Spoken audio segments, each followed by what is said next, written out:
Welcome to all of you, Shiksha 360. And in this session, basically, that is MCQ discussion number, set number 23. Clear? This is basically set number 23. And that is basically based on the chapter number 24, 25, and 26. Clear? In this session, we have to discuss from the question number 298 to 320. Clear? 298 to 320. That are or many of the basically that is basically related to the chapter number 24, 25, and 26. So let's start our discussion. First question present on your screen now. The structure of Basel 2 provides basically for three pillars. Clear? Basically, there are basically three pillars under the Basel 2. So here they are asking basically which one of these is matched. Clear? Basically, which one of these is a match. First one is pillar 1 is minimum capital requirement. Second one is pillar 2 is market discipline. Pillar 3 is supervisory review. And D option is all the above. Clear? Basically, D option is all the above. Clear? So what is the correct answer? So basically, there are three pillars. Clear? Basically, there are three pillars in the Basel 2. So pillar 1 is that is minimum capital requirement. Pillar 2 that is market discipline. Pillar 3 is supervisory review. Clear? So basically, this is wrong. Pillar 1 is market discipline standard. This one is correct one. Clear? Pillar 1 here it is the correct one, that is market discipline. Clear? Market minimum capital standards. Clear? Pillar 1 is correct one. And here pillar 2 is market discipline. No, pillar 2 is not market discipline. Basically, pillar 2 is to be supervisory review. Clear? Pillar 2 is to be supervisory review. And pillar 3 is to be supervisory. No, basically it is to be market discipline. Clear? As earlier I've seen that 40% of the students give the option number D. Clear? So please be carefully when I am discussing. Today I have also shared chapter number 24 videos with all of you. Clear? With all of you today, I have shared the chapter number 24 videos. Clear? Please go through that video also if you are not able to differentiate. Clear? Please remove the lines. Okay, so option number A is the answer. Clear? Option number A is the answer. At that time, I have also shared the same thing, that please remember these pillars, pillar 1, pillar 2, and pillar 3. Okay, so the correct answer is option number A. Now move to the next question. Question number 299. Clear? Now move to the next question. Question number 299. Yes, here answer is only option number. Wait a minute. Here answer is only option number this one. A is the correct answer. Minimum capital. Okay. Now go through the second question.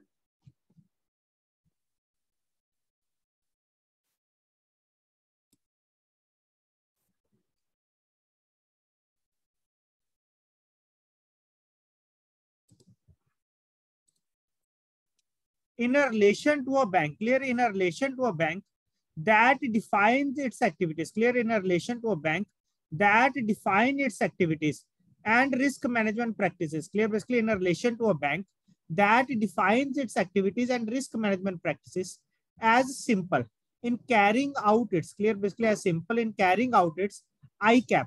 Bank could identify, clear? Basically, bank could identify and consider its largest losses. Clear? Banks could identify and consider it largest losses basically over the last dash, and whether those losses are likely to occur. Clear? And whether those losses are likely to occur. Clear? So what is the correct answer here? So what is the correct answer here? The correct answer here is option number D. Clear? That is over the last 3 to 5 years. Clear? Over the last 3 to 5 years. Clear? And consider its largest losses over the last 3 to 5 years, whether those losses are likely to occur. So now move to the next question. Question number 300. Risk aggregation in ICAP implies. Clear? Basically, risk aggregation in ICAP implies. Clear? So what is the correct answer? Very easy question. Risk aggregation basically in the ICAP implies. Clear? First option is sum total of risk measured across various risks. Second one is basically sum total of risk measured in terms of pillar 1 guidelines. Sum total of risk basically measured after accounting for risk diversification. Assessment of bank's internal capital, capital adequacy assessment, and strategy. Clear? Assessment and strategy. Clear? So what is the correct answer here? What is the correct answer here? That is basically risk aggregation basically in the ICAP employs.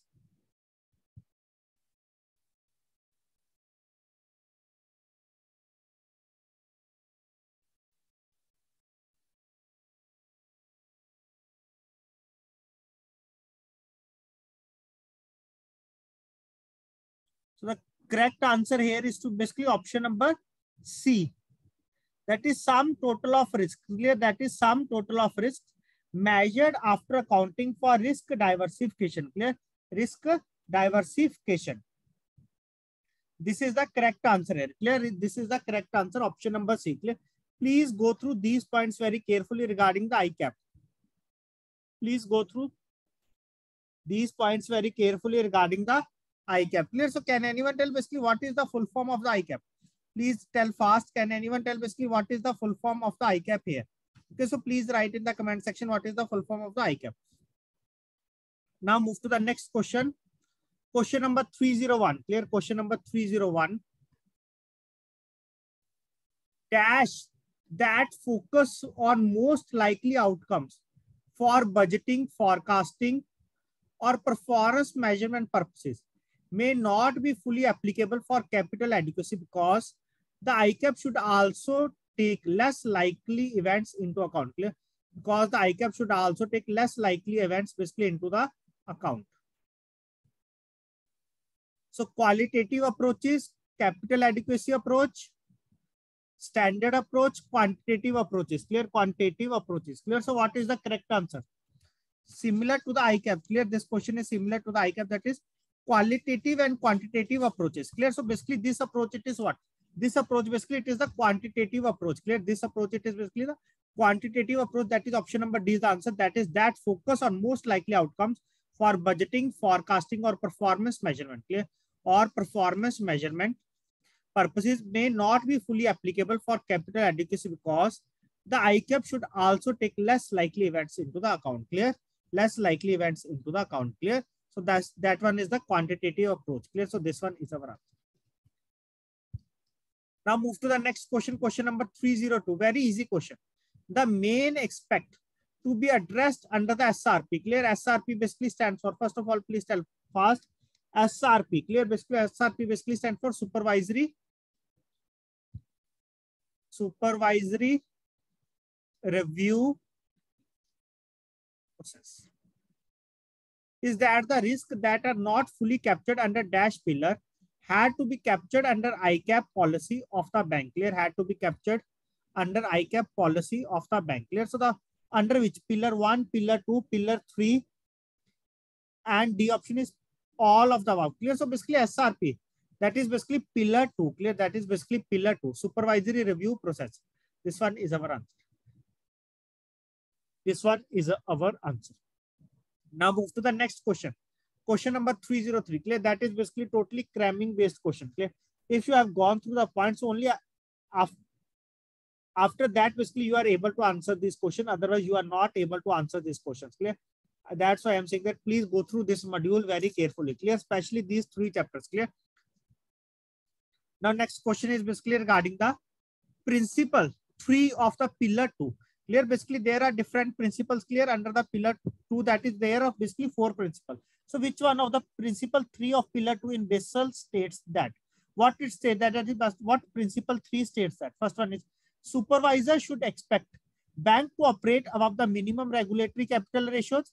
Supervisory should seek to intervene at early stages to prevent the capital from falling below the minimum required levels. Supervisory should be able to require the banks to hold capital in excess of the minimum. D option is A and C. Clear? D option is A and C. So here the correct answer is basically A is also correct one, C is also correct one. Clear? So option number D is the answer. Clear? Option number D is the answer. Clear? So please remember these principles. Just there are 4 principles. Please go through these principles at least 2 times so that you are able to remember. Clear? So that you are able to remember these principles. Now move to the next one. Question number 304. Pillar 2 identifies. Clear? We have already discussed that is under the pillar 2. Basically, there are 4 key principles of supervisory review. Here they have given the principles and they are asking basically which principle it is this one. Principle 1, principle 2, principle 3, principle 4. Clear? Here what it says that supervisor should seek to intervene at an early stage, basically from falling below the minimum required levels to support the risk characteristics of a particular bank, and should require rapid remedial action if capital is not maintained or restored. Clear? If the capital is not maintained or restored. Clear? We have already know that this one is not principal C, third. Because why? Because we have discussed that this one is the principal third. This one and this one. It is the principal number 3. Clear?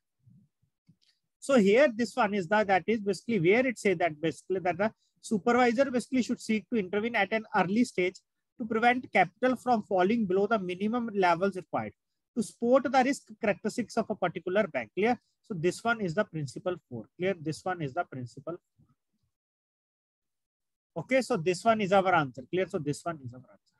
Okay, so please go through in this way so that you are able to find that. Clear? Like principles or any other point. Clear? Which one is the correct here and which one is the not correct here.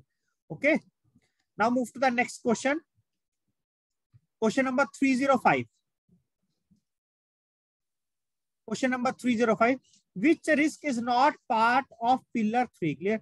Which risk basically it is not a part of the pillar 3?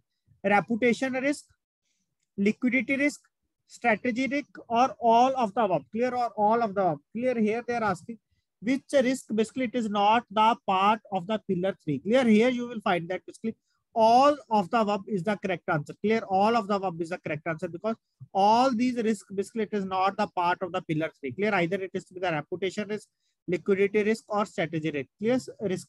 Clear? So option number D is the correct answer. That is all of the above. Okay. Next one is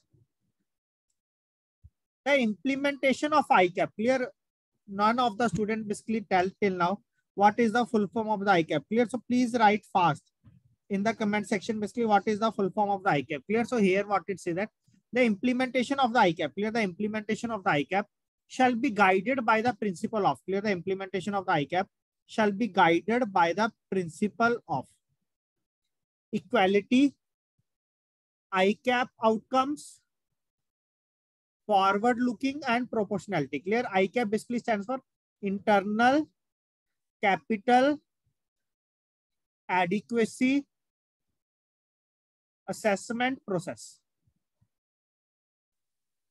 So what is the correct answer here? Internal capital adequacy assessment process. Clear? So under the question number 306, what is the correct answer? That is the implementation of ICAP shall be guided by the principle of. Clear? Shall be guided by the principle of equality, ICAP outcomes, forward looking, and proportionality. Clear? Proportionality. The correct answer here is to basically option number D, that is proportionality. Clear? Proportionality. Clear? This one is the correct answer. Now move to the next question. Question number 307. Intervenes should intervene the bank at which stage about capital requirement? Clear? Basically they should intervene, or clear basically generally you will see that in which stage basically they should interfere. Clear? Interfere the bank at which stage about capital requirement? First one is not going above the minimum required level of capital, remaining at minimum required level for last 2 years, going below the minimum required level. Option number D is none of the above. Clear? Questions are repeating again and again, just in the different form. Clear? We know that basically they are talking regarding the principle 4. Here they are talking regarding the principle number 4, and that is basically option number C is the answer. Clear? That is option number C is the answer. Okay. Every question will be asked in the different way. So I am taking all the ways. Clear? So I am discussing here all the different points. Now move to the next question. Question number 308. The ultimate responsibility. Clear? The ultimate responsibility for designing and implementation of ICAP lies with. Clear? The ultimate responsibility basically for designing and implementation of ICAP basically lies with. Option number A is bank's board of directors. Second one, it is basically with RBI. Third one, it is basically FEDAI.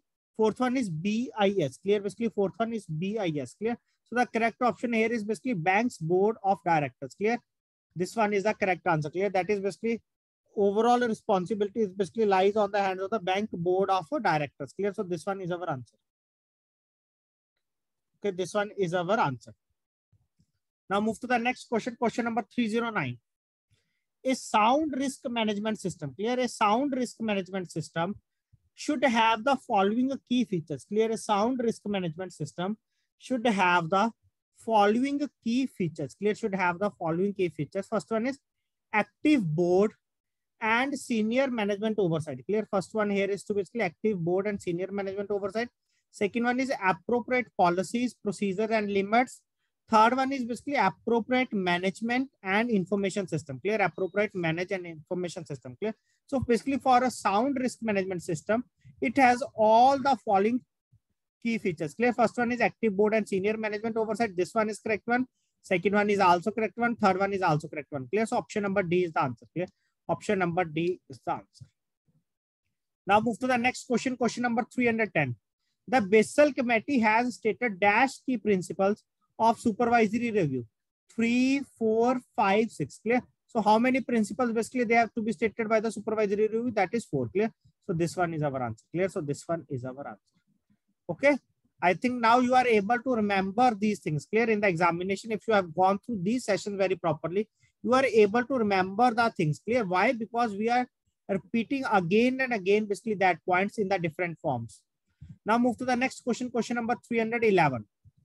Which one of the following is principle 4 of the guiding principle of pillar 3? Clear? Which one of the following is the principle 4 of the guiding principle basically of pillar 3?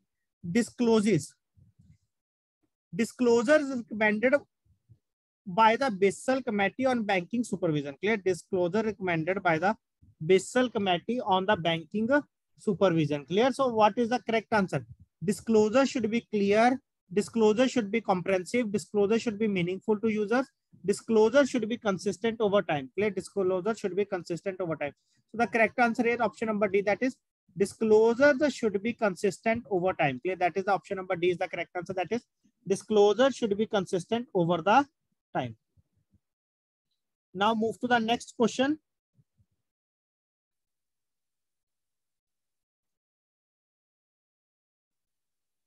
Question number 312. Funds whose principle must remain intact. That is revenues earned may be distributed. Clear? That is basically revenue earned may be distributed. Funds whose principle must remain intact. That is basically revenue earned may be distributed. Fiduciary funds, proprietary funds, journal funds, special funds. So what is the correct answer of this question? Clear? So what is the correct answer of this question? That is option number A is the correct answer. That it is to be known as the basically fiduciary funds. Clear? That is to be known as the fiduciary funds. Clear? That is funds whose principle must remain intact. That is revenue earned may be distributed. So this one is our answer. Now move to the next question. Question number 313. This question is basically belong from the chapter number 15. But that is also related to the chapter number 24, 25, 26. Clear? Because it is under the Basel III framework.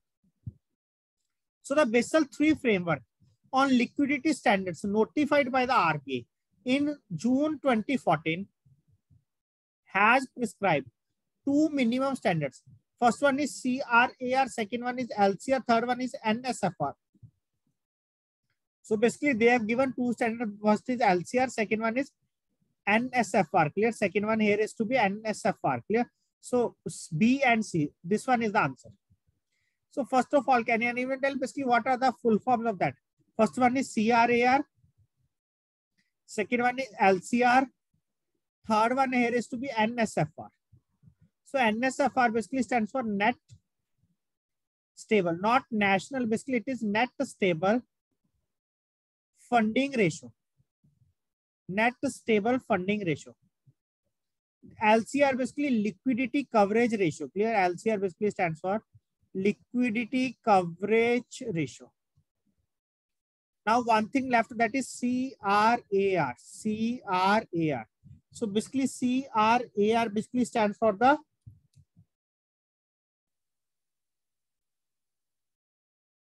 capital risk or capital to risk weighted asset ratio. Capital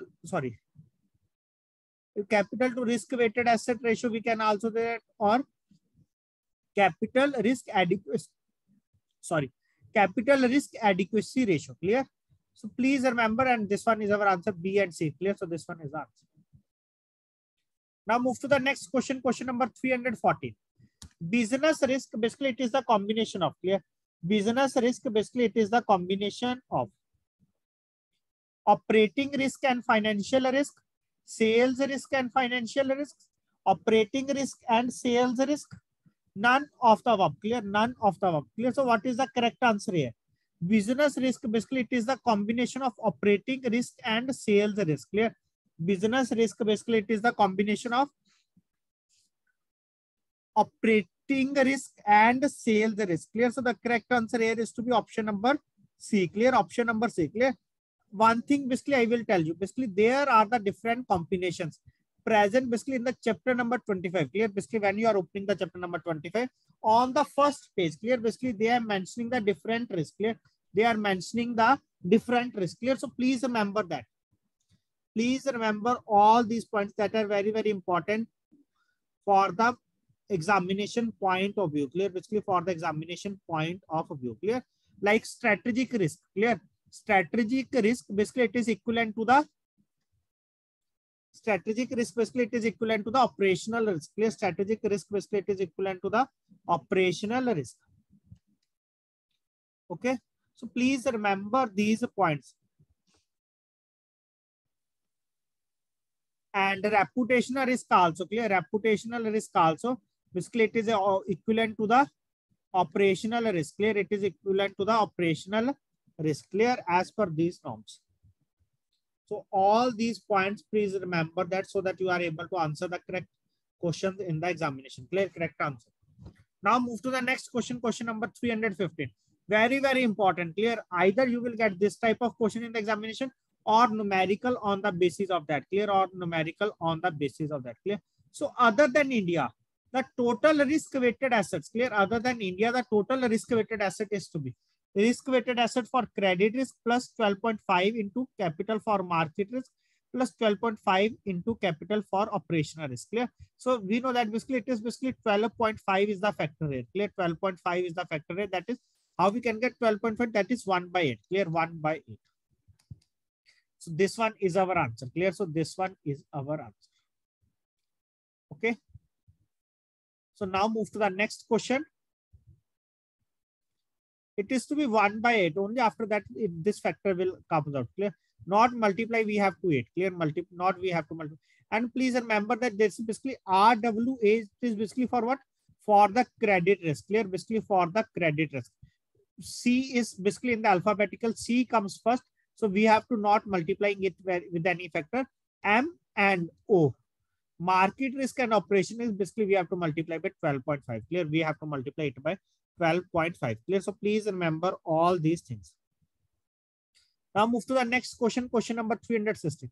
Management is paid, clear? Management is paid to take business risk, manage market and credit risk, and mitigate the following risk, clear? Basically management is paid to take the business risk and manage to market and credit risk and reduce the falling risk, clear? Basically which risk they are talking regarding here, and reduce the which risk, clear? Default risk, concentration, contraction risk, operational risk, foreign exchange risk, clear? Basically foreign exchange risk, clear? So the correct answer here is to basically they are suggested to basically reduce the operational risk, clear? Basically they are suggesting to reduce the operational risk, clear? So management is basically paid to take the business risk, manage market and credit risk, and mitigate which of the following is, that is operational risk, clear? Operational risk, clear? So this one is our answer. Now move to the next question, question number 317. Banks with the capital funds of rupees 500 crore or more, clear? Banks will basically with the capital funds of rupees 500 crore or more are required to make the following interim disclosures as part of market discipline on their website, clear? As part of market discipline basically on their website, clear? So basically when they have to represent, clear? So basically when they have to upload all the data, clear? Basically either quarterly, clear? Basically this is the simple thing, clear? Either basically quarterly or half yearly, clear? As at the first one is the yearly, clear? The second one is the basically each year. This one is also yearly. This one is half yearly. And this one is the quarterly. Clear? So basically they have to submit the data that is quarterly. Clear? So option number D is the answer. Clear? Option number D is the answer. Like I think all of you know that basically on 30th of June, that is quarter closing. Clear? Basically you have to publish all the data. Clear? Basically bank has to publish regarding the quarterly report. Clear? Basically what is their work and what is the output. Clear? All these things. So option number D is the answer.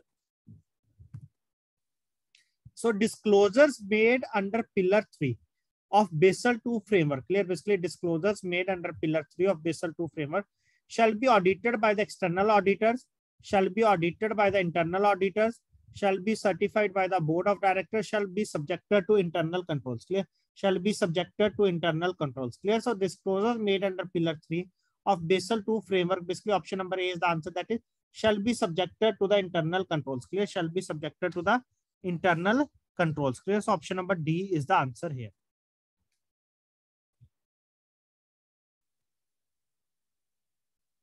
Now move to the next question, question number 319. All the disclosures basically under pillar 3 as per Basel III should be made by the bank in a bank's published financial results, in a bank's published financial statements, in a bank's website, or all of the above. The correct answer here is to basically all of the above. Clear? The bank has to make made by the bank. Clear? All disclosure basically in the bank published financial results, in the financial statement, in a bank's website, and all the above, that is basically all the above given are to be true here. Clear? So option number D is the answer here. Clear? Option number D is the answer here. Now move to the last question of our today's discussion, that is question number 320. So dash is the potential loss due to poor business decisions or incorrect execution of the business decisions. Clear? So dash is the potential loss that is basically due to the poor business decisions or incorrect execution of the business decisions. First one is the business risk. This is very, very important question. Clear? I think this is one of the memory-based questions sent by one of the students. Clear? Business risk, strategic risk, reputational risk, headline risk. Clear? So that is basically strategic risk. Clear? That is strategic risk. Basically, it is a risk or it is a potential loss basically due to poor business decisions or incorrect execution of business decisions. Clear? So this one is our answer. Clear? So this one is our answer. Clear? So in this session, we have discussed some of the different questions. So I request to all of you, please go through all these points carefully. And if any answer basically you will find doubtful, just take the screenshot and share with me. I will check again. Clear? I will check again. Clear? And here, many students are basically giving the answer that is basically shall be audited by the external auditors. Clear? So this one is totally wrong here. Clear? This one is totally wrong here. Clear? Just you will check on the page number 526. Clear? Page number 526. They have specially mentioned that pillar 3 disclosures. Clear? That is pillar 3 disclosures will not to be required by an external auditor. Clear? Pillar 3 basically shall not be required by the external auditor. Okay. So please remember this one. Clear? This one is not. Okay. So hope it is clear to all of you, all these questions, and I request to all of you, please go through once again. Clear? And I will provide you some questions in the group also for the practice purpose. Please go through them also. So thanks to all of you for joining this session.